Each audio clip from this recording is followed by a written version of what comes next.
getting closer, guys. The end is drawing near. I've had fun with this series, don't get me wrong, but it's been an excruciating, exhausting time in terms of production. But let's not worry about that now, as today, for the penultimate episode of this year's series, I'll be covering the final two characters that I have yet to redo in this current format. Callie and Marie, better known as the Squid Sisters, and probably the most iconic duo in the Splatoon series. Not that the later ones tried, especially Deep Cut, but nothing really beats the original duo, at least to me. There's just something about the magenta and green combo that really just clicks. This has been a long time in the making, so let's waste no time and cover these two. What do they have to offer? Well, let's find out.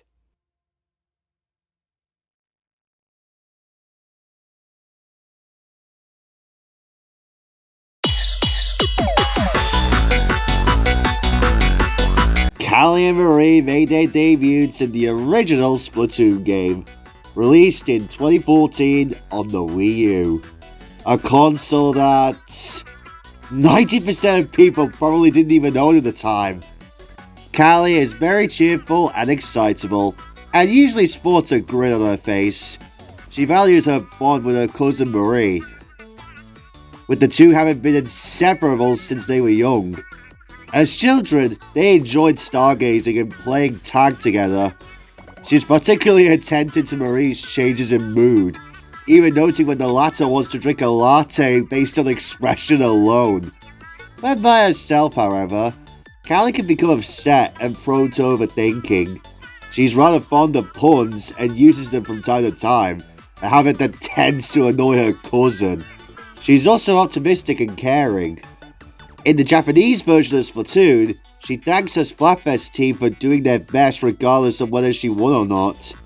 Unlike Marie's sarcastic quips, Callie always seems to have something happy and innocent to say. She also looks at the bright side of things while providing stage commentary. Marie is seemingly quieter than, and not as excitable as, her cousin, and usually only gives a half smile, if at all. She can be sarcastic from time to time, and is slightly prone to complaining, but is usually in a mild mood. Overall, her disposition is laid back and friendly, although she gets easily annoyed and can be grumpy sometimes. She's also an expert at doing impressions, as mentioned by Agent 1. She dislikes overly thrilling activities, and can even be somewhat lazy. She also shows signs of being a picky eater, as she refuses to eat the ends of loaves of bread and does not seem to be a fan of vegetables, even to the extent of saying that she would rather eat a splatter shot than vegetables. Okay. She also dislikes getting dirty, as when attacked by Agent 4 in Octo Canyon or Agent 3 in Alterna. Marie blocks their attacks with her umbrella, making it impossible to get ink on her. Marie even chose Team Order for the Chaos vs. Order Splatfest for her affinity to keep things neat and nice. Marie also seems to be cross-dominant, as she has been shown writing with her right hand while holding chopsticks with her left.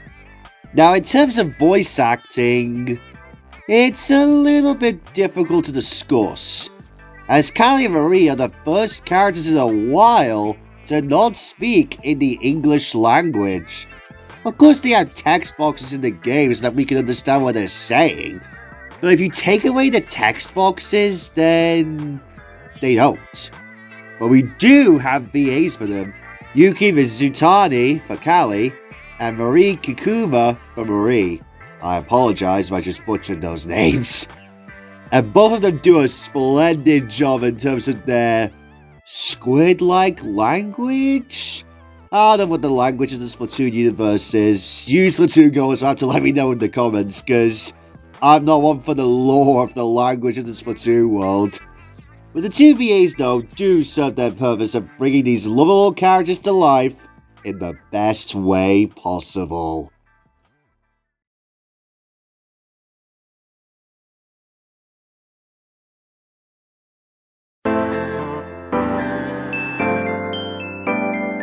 I know that this could be a bit of a rare opinion, but in my opinion, the best moment of Callie Marie in the whole series is this cutscene in Splatoon 3. And it comes directly after an insanely difficult but still fun final level on the Earth.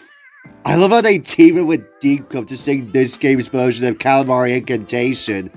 Everything about this scene is great, and it's definitely a shining moment for the two of them. I also do like this scene in the second game as well, where after the first phase of the boss fight against DJ Octavius, Callie's mind is back, and the two join in for the final part of the final boss fight. I must say that this level was fun, and it's satisfying once you know what you're doing. And that is literally all that I have to say. I know, not a lot, but I haven't visited the Splatoon series in a long time. I'm just going off of what I liked from memory. So I guess it's all to the conclusion.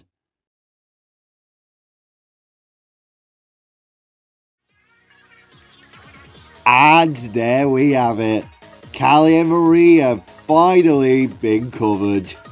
I know it may have seemed like I didn't have all that much to say, but I did my best to make this video the best it can be. Callie and Marie have certainly had quite the journey across the whole series, and they have certainly become fan favorite characters in many people's eyes, including myself. While they aren't the best of the best or anything in terms of Nintendo characters, they certainly are one of a kind in Nintendo's library. And with that, we have come to the tail end of this series. Only one more episode to go, guys, and that'll be a wrap for this year's series. And you know what? I ain't gonna spoil what's to come for tomorrow, but I promise you there'll be something to look forward to.